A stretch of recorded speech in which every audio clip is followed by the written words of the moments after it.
My brothers and sisters, the Lord is with you. And also with you. We continue listening to God speak to us from the Gospel in the tradition of John. Glory to you, Lord. On the evening of the first day of the week, when the doors were locked where the disciples were because they were afraid of the religious authorities, Jesus came and stood in the midst of them and said to them, "Peace be with you." When he said this, he showed them his hands and his side. The disciples rejoiced when they saw the Lord. Again, Jesus said to them, "Peace be with you. As God has sent me, so I send you." Then he breathed on them and said, "Receive the Holy Spirit. Whose sins you forgive are forgiven them. Whose sins you retain are retained." Thomas, called Didymus, one of the 12, was not with them when Jesus came. The other disciples told him, "We have seen the Lord." Thomas said, "Unless I see the marks of the nails in his hand and put my hand into his side, I will not believe." A week later, the disciples again were inside, and this time Thomas was with them. Jesus came, although the doors were locked, and stood in the midst of them and said, "Peace be with you." Then he said to Thomas, "Put your finger here and see my hands. Bring your hand here and put it into my side. And do not be unbelieving, but believe." Thomas answered, "My Lord and my God."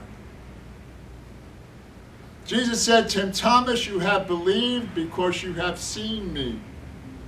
Blessed are those who have not seen and believe." Jesus did many other signs in the presence of his disciples that are not written in this book. But these are written that you may come to believe that Jesus is the beloved Christ of God, and that through this belief you may have life within you. And this is the gospel, the good news about salvation. Praise to you, Lord Jesus Christ. By the words of the gospel, may our sins be blotted out.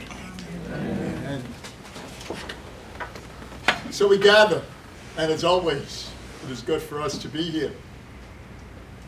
Those of us of a certain age might remember today was called Low Sunday, L-O-W.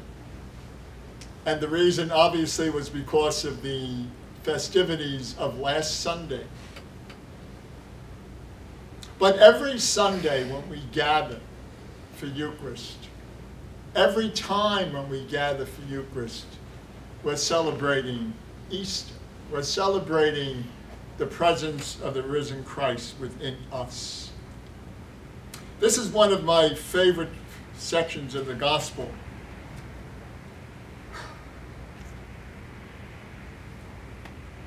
Suppose you were Jesus and you had gone through what he did. And you came into a room very mysteriously as he did. What might have been the first words that you were to say to the people in the room? Anybody? I'm back. Could be. It also could be, "Thanks a lot. Where were you?" They all ran away. Except for John and Peter, who sort of trickled around. But he says to them, "Peace be with you." Not once, but twice. And then he breathes on them and said, "Receive the Holy Spirit." In order for us to receive the Holy Spirit, we have to do what Jesus says to them, that we have to forgive one another. And sometimes it's not easy to forgive. Like the expression is, "I can forget, but I'll never forgive." the other way around. I fouled that up, I'm sorry. But in order for us to truly be that Christ, we have to be forgiving people. And Jesus gives us the example right now, right here in this gospel. For everything that happened to him, for that brutal Good Friday, he forgives them by wishing them peace. And then we see Thomas. The term, what we all know is doubting Thomas. Okay? But you got to say one thing about Thomas, he's very truthful. Unless I see and put my hand, I will not believe. And then Jesus gives him that opportunity. Look, put your hands, touch me, and stop unbelieving but believe. And one of the best five words in all of the scriptures. My Lord and my God. These are Thomas's words. And these have to be our words as well.